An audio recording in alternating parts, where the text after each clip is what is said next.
scream, no, no, don't take my baby, don't let her go. I would like to be sipping mental lift, that's me. Hold it, stand there while I hit it, let it, while I hit it, one more time, let her get it. I got a terrible time to go. I get it, let it, while I hit it, one more time, let her get it. I got a terrible time. Oh, hit me, fellas.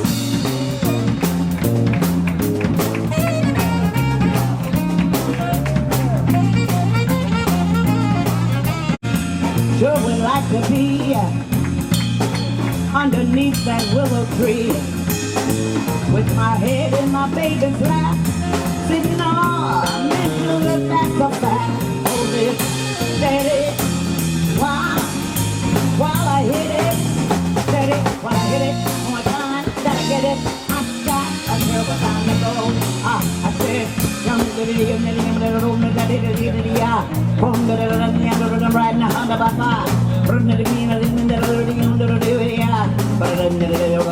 stay up all night long.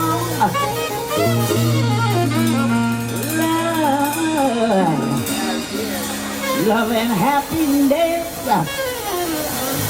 makes you wanna do a whole lot of things wrong.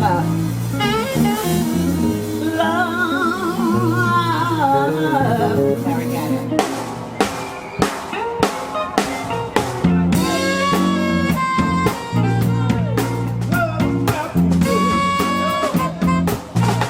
My head from my hat, I get misty when you're near. You can say that you're leading me on. Boncellia Lewis, it's so good to see you. Again. Yes, yes. And I want to talk to you about the very first time you sang. Oh, Lord. I was about, the very first time? Absolutely. My father had a speakeasy in Winston-Salem, North Carolina. Uh-huh. And he used to sneak me out the house past my grandmother. Right. And he would put me on the pool table in his speakeasy. And he said I would just sing, and the people would the guys would throw money on the pool table. And he said I was about 2.5, 3. Amazing, amazing. Now, who are some of the people who influenced you? Well, Daddy sang with the Mighty Clouds of Joy, and my grandmother was 4 feet 11, like me, and they said you could hear her for miles around. Mm-hmm. And you know, in those days, they didn't believe in ministers. You could be a missionary, and that was it. So, and then my father, like I said, he sang beautifully, but he wasn't interested, you know. He was a minister. Yeah. And after he got rid of the speakeasy, my grandmother prayed him out of the speakeasy. And then... Now, did you sing in church at all? Oh, yeah. Oh, constantly. Yeah. I started in Lighthouse Gospel. Then it was the Hudson Temple. Then it was under Bishop Nathaniel Townsley. We all used to hang out together. Yeah. And then Vereen, all of us were in that choir together. Uh-huh. That was his father-in-law. And then I went on to Concord. 4 or 5 years at the Red Rooster, but you know that. Yeah, absolutely. But I want you to go back to Concord Baptist Church. Okay. You don't want to sit? No, I'm good. I'm enjoying this. The Baker twins, yeah, which are his aunties. Yeah. We used to go every place together, and they would, sometimes, you know, we wouldn't go to choir practice, and I have other places I wanted to go. They sing like angels. Yeah. But they happen to be so intelligent, you know, the educational route. But we sometimes go to all kinds of concerts. I love you, I love you, I love you. And that's just the way it was with us. We just had a good time.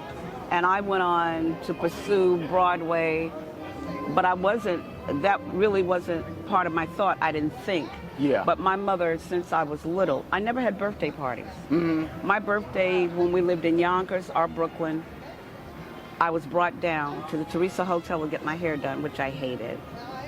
But then I got to see all the people because my aunt managed Ham and Eggs. You remember Ham and Eggs? Absolutely. Okay, that was my aunt who was the manager there, Look my at mother's that. twin sister. Yeah. And she would bring me down and I'd have to have my hair done. I'd be like, I hated getting my hair done.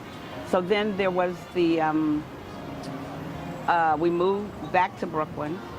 But for my birthdays, the only thing I did, I had 3 things. Went out to dinner with my mom.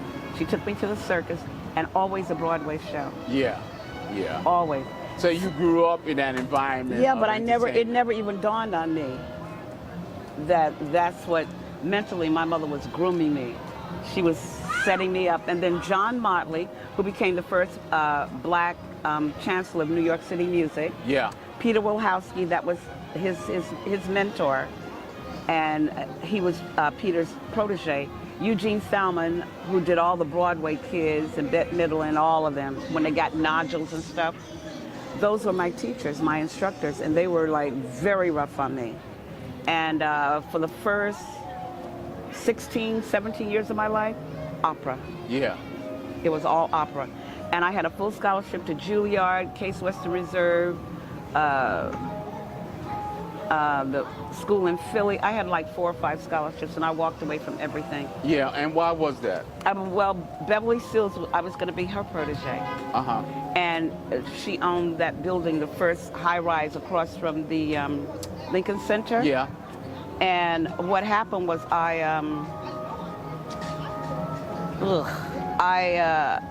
they told me I was 18 going on 19, coming out of high school. And they told me when I reached 35, they were going to present me. I said, the hell you will. I had enough of this. Yeah. You know, my friends went roller skating. My friends did this. I couldn't do those things. Right. 7:30 in the morning on Saturday and Sunday. Thank you, my darling. I was on the edge of my seat rehearsing. Yeah. And then when my mother brought me a cheerleading outfit, oh, I was so happy. Oh, I'm finally going to be in the in crowd. I came in that outfit, and there were several other girls who came in there. And Peter Wilhowsky announced, he said, for those of you who want to scream your vocal cords out, get out now. But for those of you who are really singers, no more. And that was the end of that. My mom had just spent $125 for the uniform. Yeah. So now what did you do thereafter? I rebelled. I married several times. Uh-huh. I sang with different bands. It took me 5 years to be able just to come out of the operatic head. And they used to laugh at me. Natalie Cole got my band. Yeah. She offered a lot of money, you know, and I don't blame them. So, and I sang with the BT Express, and, you know, those were people I tried to sing, getting myself together. And it took 5 years. Yeah. When I went to my dentist, he was like, I made a recording. He said, you're not singing. I don't believe this. I was like, are you crazy? I was pissed.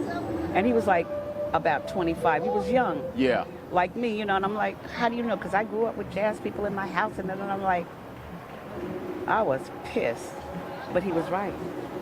It took the birth of my son, me marrying several times, me really sitting down and understanding a little more about what the music was really about.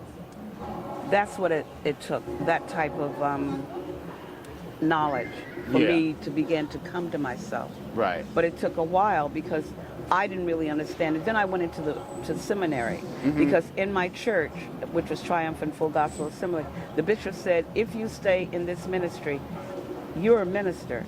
And just because you get up and sing, you have to know why you're singing. Right. I was like, so you have to go to seminary. I was like, me?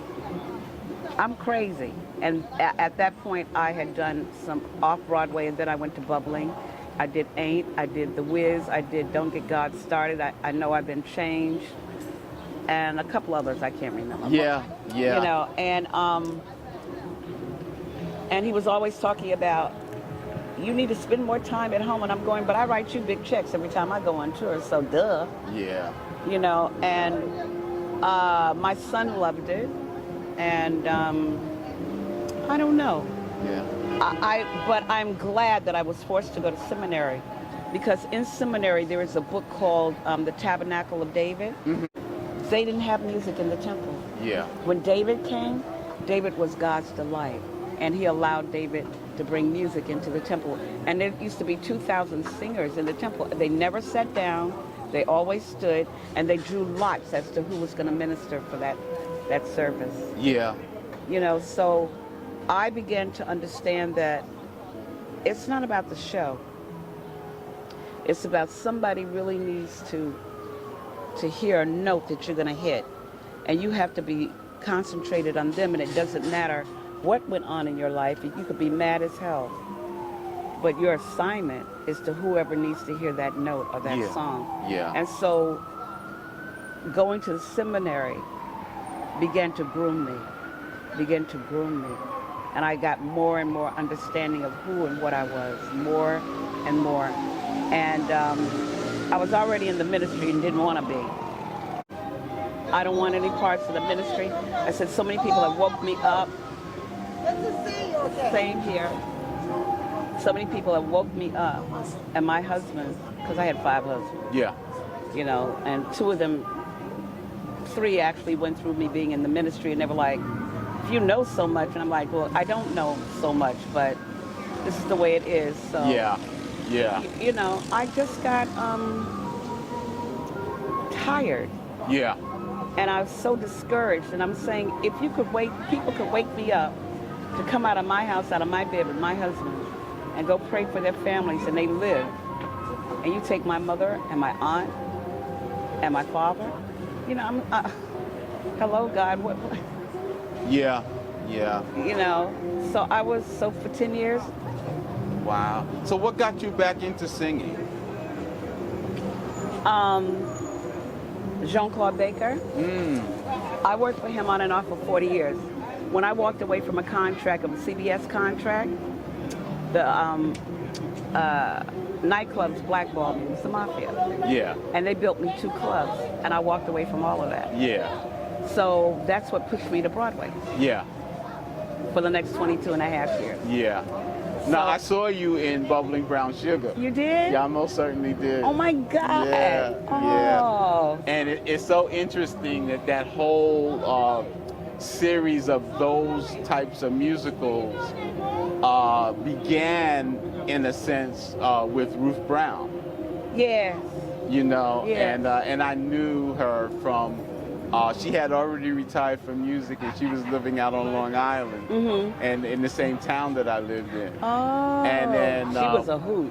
And when she came back into the play, I was totally shocked, because you know, she didn't talk about her life in entertainment at all. And then when I She saw and my her, godmother fought like cats and dogs. Linda and Ruth. yeah, so that whole movement of musicals, those like Bubbling Brown Sugar and those type of musicals, they became very popular right after. But see, 6 years prior to that, I was offered The Wiz. Yeah. And the professor, you remember that nutty professor who was like a genius, but he was like very unkempt, but he was a genius? Yeah. He wrote that. Uh-huh. It was his adaptation. And he wrote it, and I turned it down. That was the Juilliard time that I walked away from all of that. Yeah. You know. But you have such a wonderful voice. Who are some of your favorite singers? Lena Horne. I want one of those.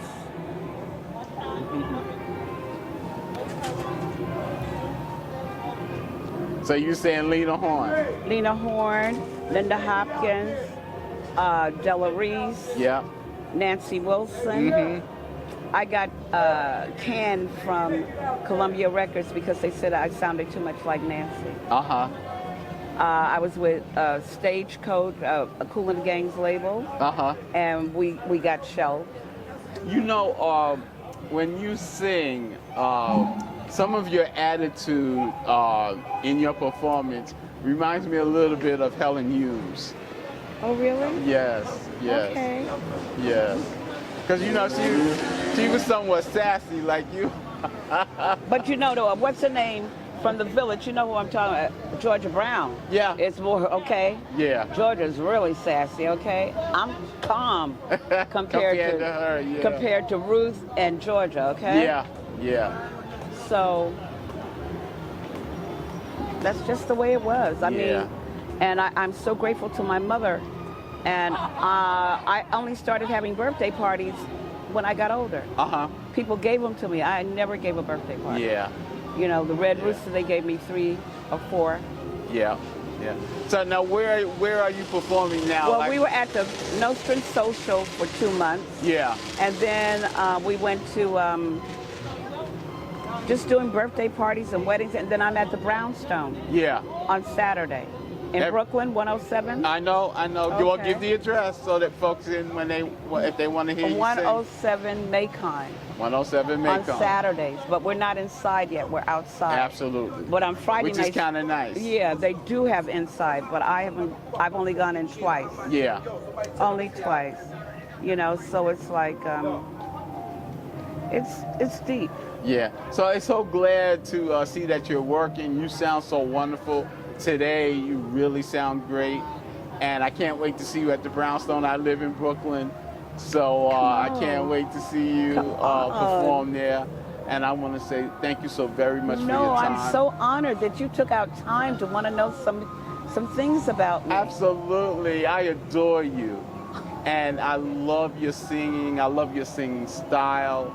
It's a throwback to a time where, you know, vocals were so important to and our Alberta culture. Hunter. And Alberta Hunter and as Billy well. and Sarah Vaughan Yes. and Ella. Yep. I've done all of them in caricature, you know. Well, I know that because a lot of that, particularly your phrasing, reflects all the great singers, and that's what I most appreciate about your style. And I want to say thank you so very much for your time. Honored, thank you. Thank you, thank you, thank you. I need a massage. All right, I'm 72 years old, okay? Everything creaks, okay? I turn over and I hear crack, creak, rock, rock, just to turn over. Go ahead, Larry, hit it. When I wake up in the morning, Thank you, Gary. You can say that you're leaving me on, but that's what I want you to do. Can't you see? Hopelessly I'm lost. That's why I'm crying over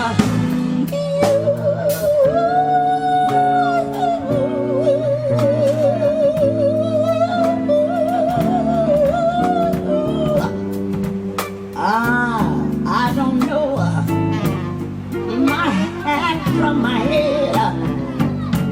My life's in a spin, darling. I get misty.